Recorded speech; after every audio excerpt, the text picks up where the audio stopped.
surprises? What surprised you in the process? Yeah, interesting. Okay, so when I started the research, I expected to find that it is a particular process that produces leaders. So I was expecting, I was expecting a very some sort of magic bullet that I would find that was common in all these three communities. I didn't. It was what I found were ways of thinking and ways of articulating leadership. So my findings, when you look at my findings, you will not find a common formula. Okay. What you'll find are ways of thinking. So Okay. so for example, intentionality.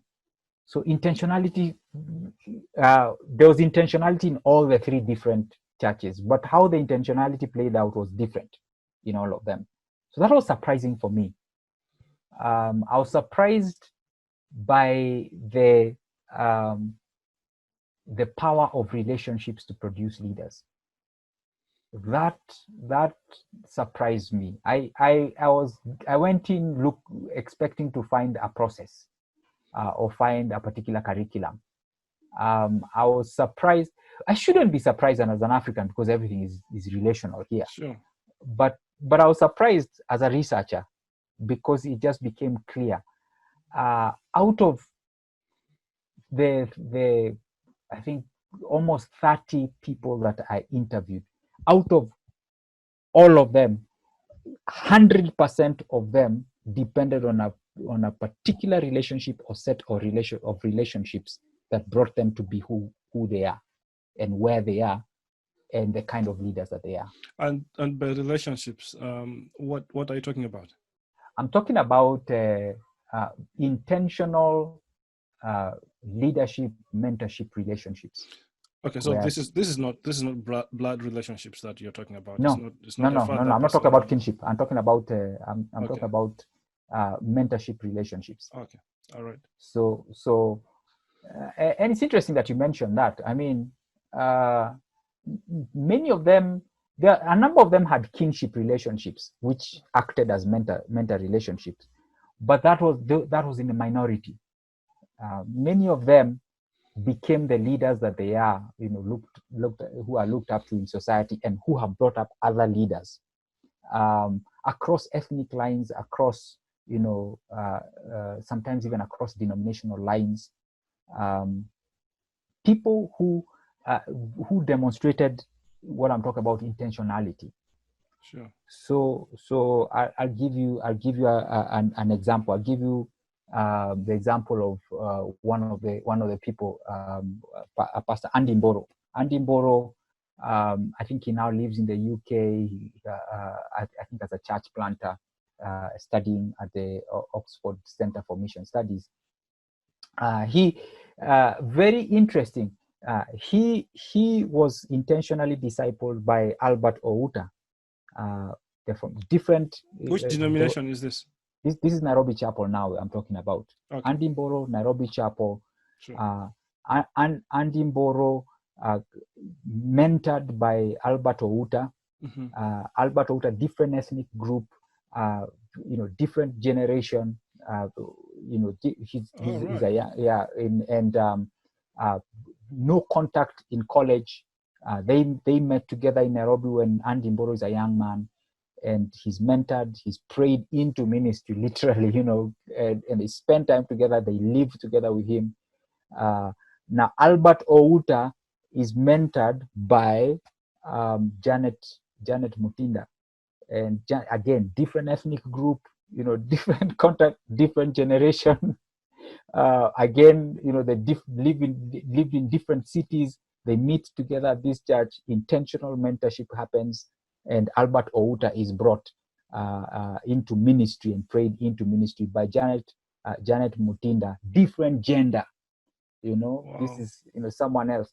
Janet Mutinda mentored intentionally, like first or second interns in the internship program at the Nairobi Chapel, mentored and brought into ministry by Oscar Moreu, the bishop of a ministry.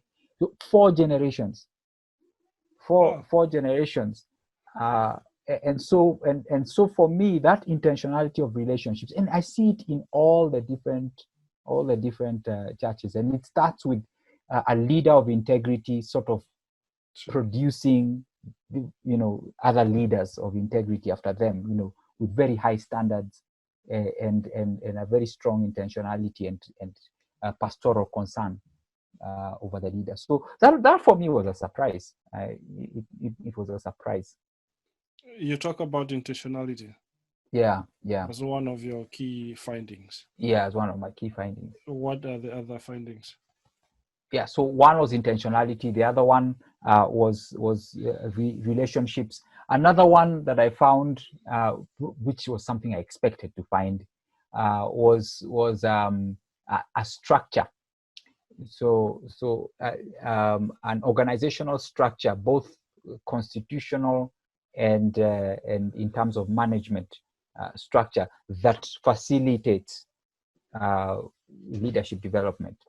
So I found that in all these churches, they have some sort of constitutional framework that allows them to have to raise leaders, but also allows for the leaders to be held accountable. I also found within these particular churches that the church itself already has it has a structure that allows for people to be trained as leaders. So some of them will call them internships or a trainee program, which is embedded in the way the organization operates.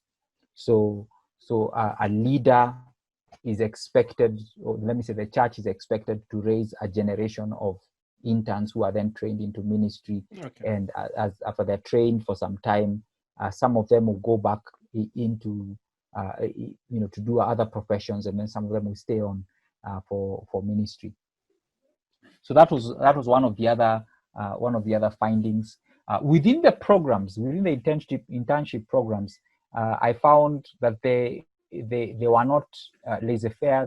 They had very specific programs that they intended, and then they also had particular curricular objectives. So when people enter into the internship, they're going to spend a limited amount of time. When they get to the end, these are the things that they're supposed to have learned. Okay, so learning outcomes or something like that. Yeah. So there are very specific learning outcomes. And then there was also the informal side where the mentorship was very, very big, where there are no specific learning outcomes except that people walk life together. Sure. Another surprise was that Bible verses and things like those, an articulate theology of leadership. I didn't find that. The theology was in the praxis. It wasn't. There was no treatise. None of those churches have a defined theology of leadership or defined theology of leadership development. If I ask them, and I did ask them, they don't have a book that says this is our theology of leadership, or this is you find it in sermons, you find it in conversations, you find it in all those different places. It is there, but it is just not articulated in the way one might expect it or want it to be articulated. Is that for lack of writers, or is it just the oral of Yeah, it's a function of orality. Yeah, I think it's a function of their orality. You have said something that I don't want to lose. You said when you mentioned the lineage of the 4 names of mentoring relationships.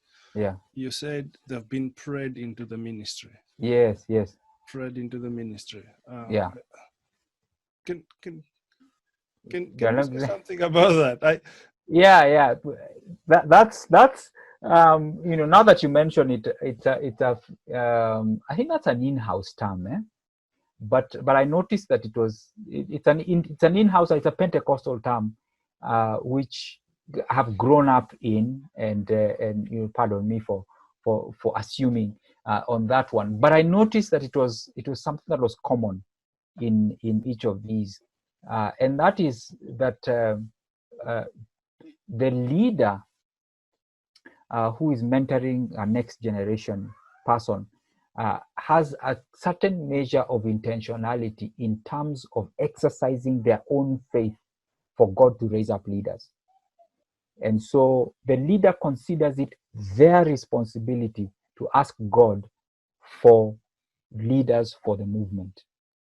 And so prayer becomes an important tool in the arsenal of leadership development. So that my own journey, I was told, several people have told me when I joined the team on staff, that they had been praying for an extended period of time that God would make clear His call over my life. And so that was the same, for Andy Mboro. He found out that Albert had been praying. In fact, Albert told me himself that he had been praying for Andy, and Andy knows that he was being prayed for. Same thing, talk to Janet. Janet tells me that she was praying for Albert to join the ministry, and so Albert knows. When I talk to Oscar Moreu, he tells me he was praying for particular leaders, and these are the leaders that he prayed for, and they joined the team. One particularly dramatic example is one of the leaders known as Faith Mogera, who actually did the internship and left and went to a different country and lived and studied and worked there, but she had been prayed into Beatty, so she came back and came and joined the movement and felt a sense of call to join the movement. And so I think the power of spiritual engagement, prayer, spiritual, sure. That's a thing that we Pentecostals are known for, and seeing how that works. Of course, it's difficult to quantify the effectiveness of that prayer or to scientifically measure it. I just saw evidence of it, sure. I thought it was significant. You have not mentioned the word anointing in this whole conversation. Yes. Yes. Anointing is there. Okay. Anointing is there, but anointing is used in certain Pentecostal circles where the leader sees themselves as having been set apart by God, and sees themselves as mediating a particular power on others, and the allusion usually is the laying on of hands by Paul, of Timothy by Paul, sure. And the powerful images of David being anointed as the king of Israel. Those are things that are normally used, but in these three churches, it seems to me that God is more the initiator than the man of God who being the initiator. Okay. And so when Albert Outa or Philip Kitoto from ICC joins the team, it is really because God has spoken to them in response to, of course, the intentionality and the prayer and everything. Sure. But God has spoken to them, and so God is the one who, if I'm to paraphrase what I saw, God is the one who anointed the leader, and the sitting leader or the incumbent or whoever was there just receives the person that God sent to them. Okay. As opposed to some of the other perspectives where the man of God is the one who carries this magical, sure. Power and anoints the person. That having been said, anointing and anointing oil are still important symbols in these churches. They're still Pentecostal. And so, people still do get anointed with oil. They get anointed with oil to be healed. They get anointed with oil, to be when they're being commission, which is the equivalent of ordination, and so on. So that does have a role to play, but not in the way that some of the more dramatic, Pentecostal communities do it or use it. Good. Yeah. Anything else you want to say about your PhD work before we move on to other subjects? Yeah, some things I learned. Some things I learned. For anyone that's listening to this conversation and is asking themselves what are some of the most important things, I think it's important for you to develop your questions, research questions, and so on. But I think one of the real challenges, and I'm hoping that a number of people will watch this from the continent, is to develop your thesis, the argument itself. After all, your dissertation is a thesis; it's an argument. I found that my PhD study held together because my supervisor insisted that I develop a meaningful argument, and that could be tested, that could be tested against my findings or against my data. And so I think a lot of our graduate studies here on the continent, I'm not sure where this came from, but a lot of the studies on the graduate studies on the continent seem to have moved more into gathering data and describing it, as opposed to stringing it around or testing it against a particular argument. And sometimes it may even answer the particular research questions, but it doesn't really make an argument. It doesn't really make a thesis. It doesn't say something, Sure.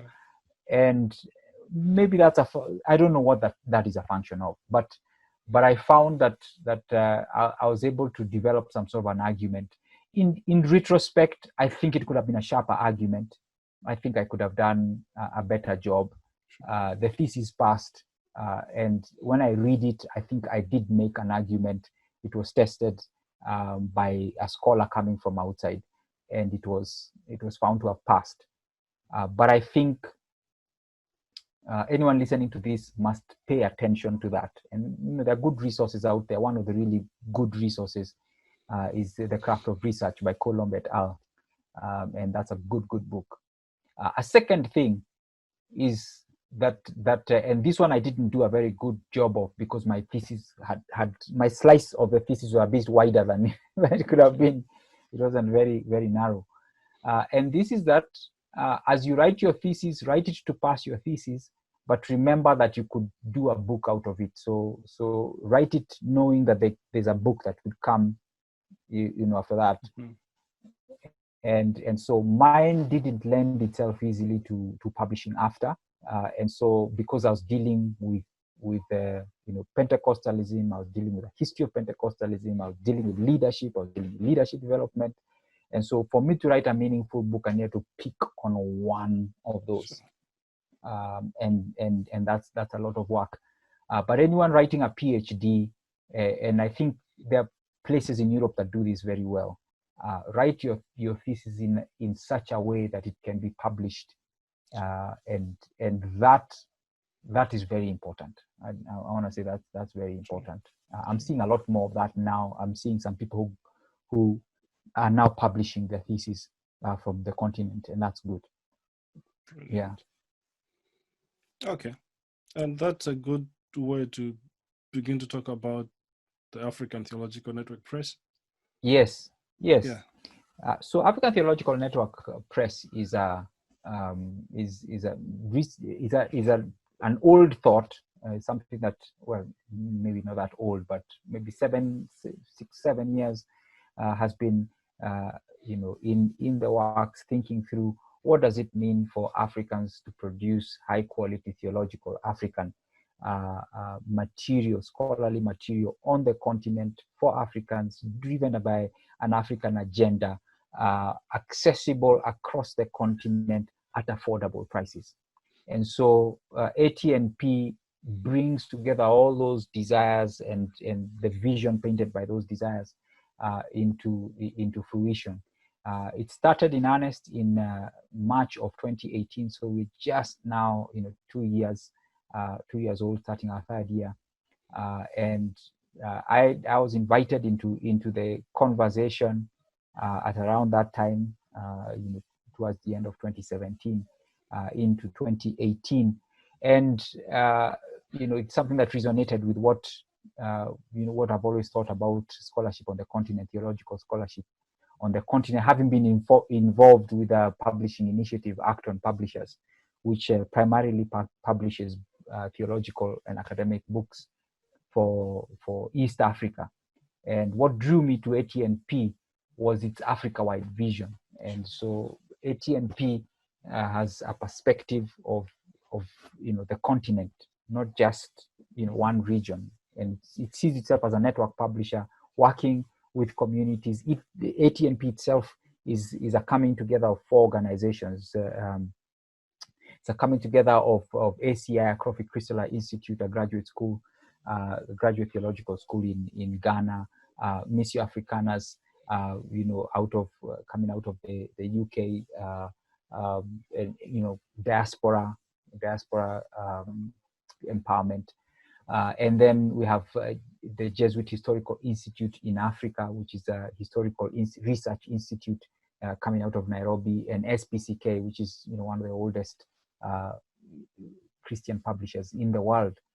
And so those communities come together, those organizations come together to birth ATNP, and so that's where I spend my working hours in the week. I'm excited about the vision. This our second our second year birthday brought with it some good birthday gifts, because we were then able to publish two books in East Africa, Jesus in Africa, a Christological work by Kwame Bediako, which has been available in West Africa but not available in East Africa. We were able to make that available in East Africa. And then we were able to publish The Sacrifice of Africa, which is a political theology for Africa by Father Emmanuel Katongole. Amazing book that talks about the role of imagination in the reshaping of the Africa of the future, and it makes a very strong case for the Christian community or the church being an agent of this imagination. Book has been available for a number of years in the West, not available in Africa, yet it's a book for Africa. Sure. It's a book for Africa in this time. So that's what ATNP has been doing. So we're able to celebrate in March the availability of those books in West Africa. In April, early April, just a few days ago, we were then able to celebrate the availability of The Sacrifice of Africa in West Africa.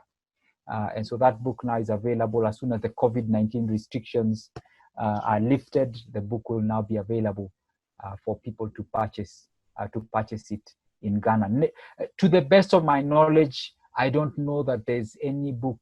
I don't remember a publishing initiative that was successfully able to launch, within weeks of each other, a book in 2 different parts of the continent.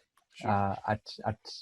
Within weeks of each other. And so that's something that I'm really I'm celebrating and really grateful to God for, because that's what we want to see. We want to see Africa united intellectually. We've been divided politically, divided ethnically, divided in terms of our colonial histories, and divided intellectually.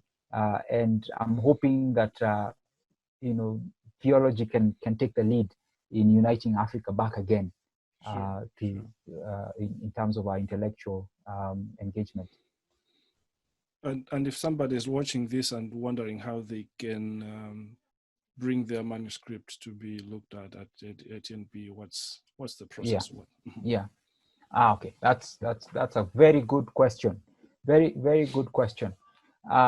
I would want to say, manuscripts are welcome, and we are open to receive what publishers like to call unsolicited manuscripts. It's very simple. Visit our website, www.atnpress.com, and just click on the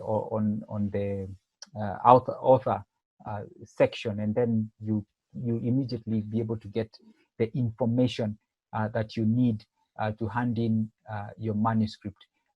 In brief, if you have a manuscript and you want your manuscript published, you will send it to us within a package that we call the Manuscript Proposal. The Manuscript Proposal has several essential documents. Again, on the website, if you go to the website, it will even you find resource materials and a video that teaches you a little bit about what a manuscript proposal is, what are its components, what you need to do to bring it together, so that to increase your chances to get published.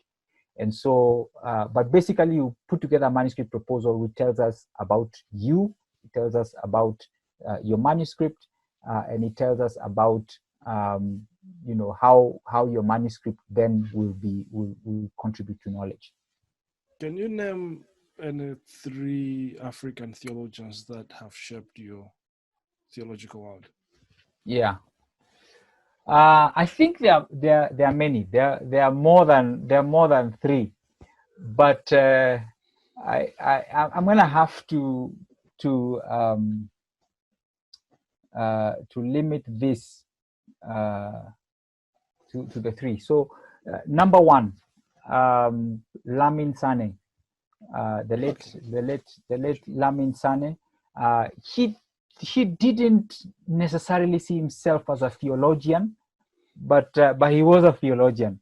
He saw himself number 1 as a historian, and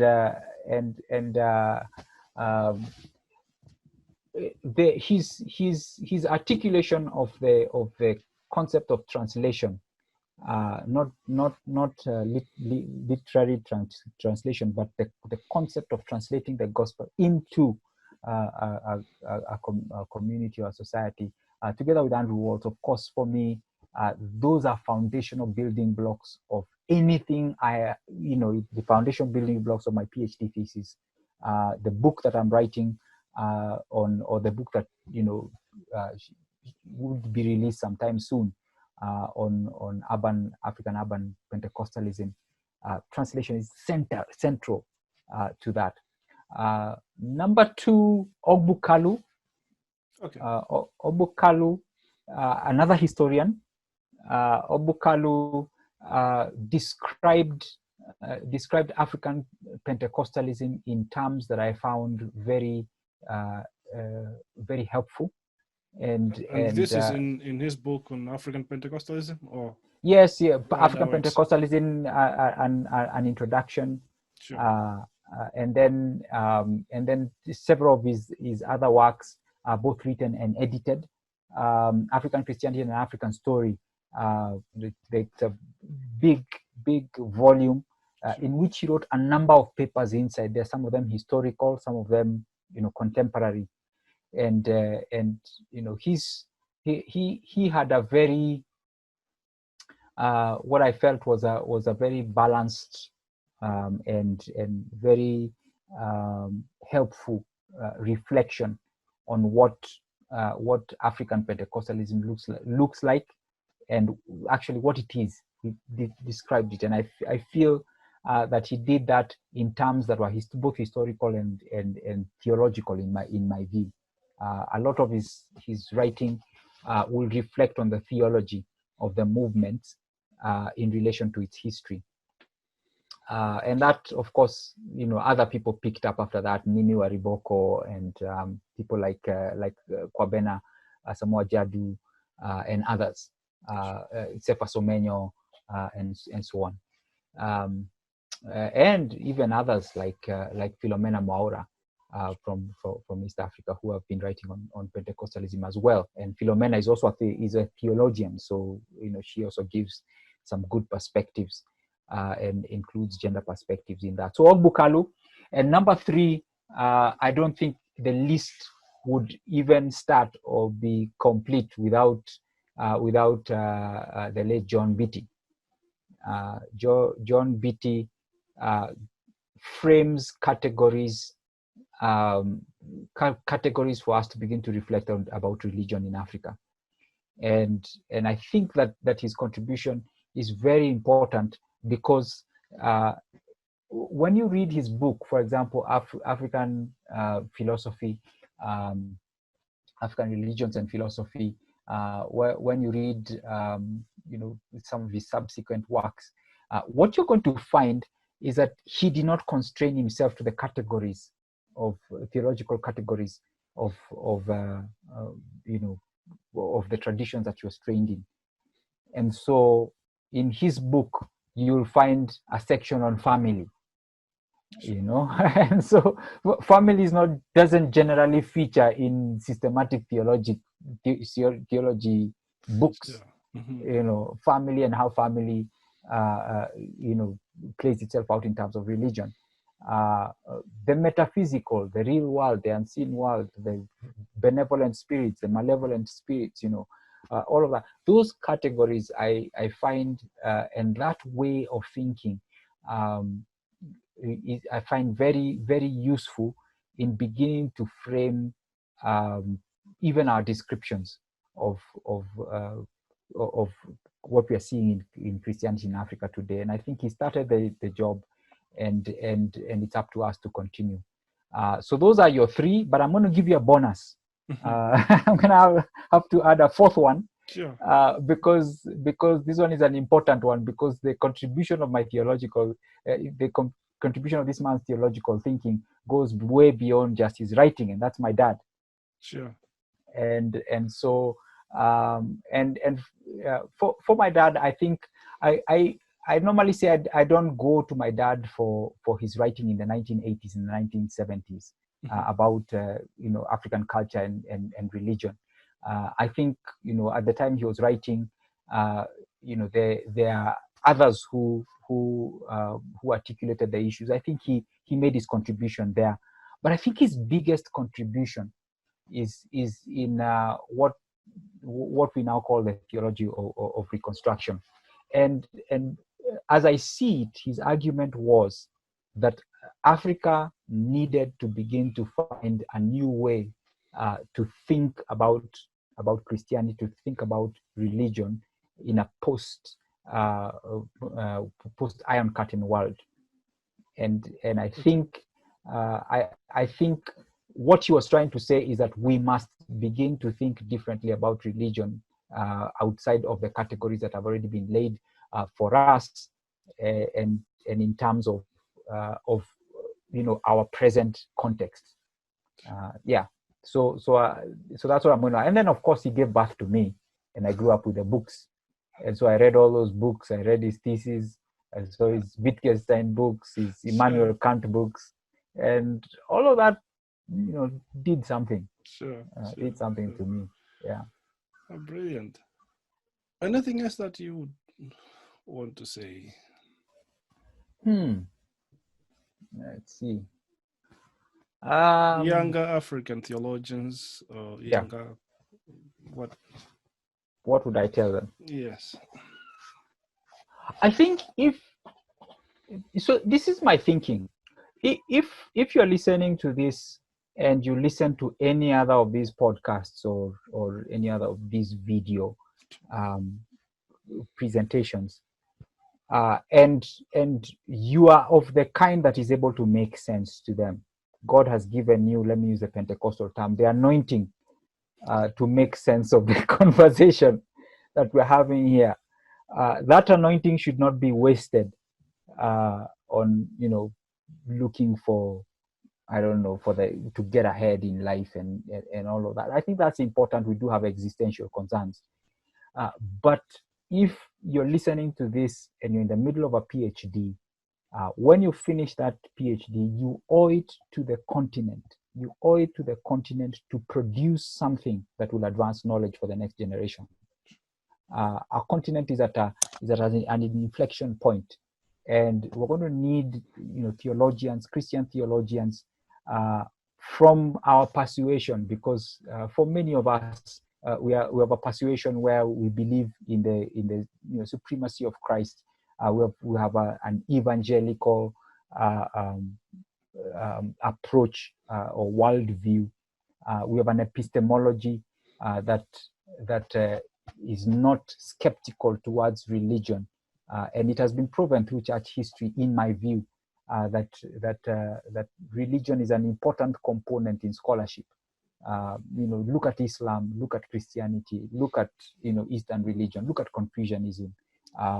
Whichever way you look, religion is not opposed to scholarship. And so if you're listening to this, you owe it to the continent to produce something that is going to advance knowledge. And so, write, if you're doing your PhD, if your PhD is the only thing you ever write it in such a way that you'll be published into a book. Once you're done with that, if someone is listening to this and you publish your PhD, you owe us another book. You owe us something, and then go teach, find ways to teach the next generation, mentor somebody, find a younger theologian, sit down with them, let them challenge you. Some of my best thinking has come from younger people that I've interacted with, who have challenged me, asked me questions, not be intimidated by the fact that I'm their pastor or anything, but they just ask honest questions, and those questions have spurred me to think. So, and then also don't forget the old people. The old people have something to say. They may be old, but the anointing is still strong. So buy them coffee. Sure. If you're in my side, find a goat leg and buy them a leg Sure. of goat and eat together, because in that breaking of bread together, there's some useful knowledge that is passed. And even more than that, those older people want to bless us. Sure. I have had the privilege of having greats like my dad pray over me, Sure. Magesa speak over me, Sure. John Beatty speak over me, Sure. all these great heavyweights, Lamin Sane over breakfast speak words of encouragement over me, and these things count because they've gone before, and God will hear their prayers over you. Sure. Sure. Thank you so much. That's very important. I really like that. And I know that, yes, there needs to rise a new generation of African theologians. Yeah. And so we need to encourage people to write. We need to encourage people to have theological discourse that can be turned into something. I am sure someone listening this today is a greater scholar than I will ever be. Sure. And so, there's a book hidden in you. Get it out, and just write it. Yeah. All right.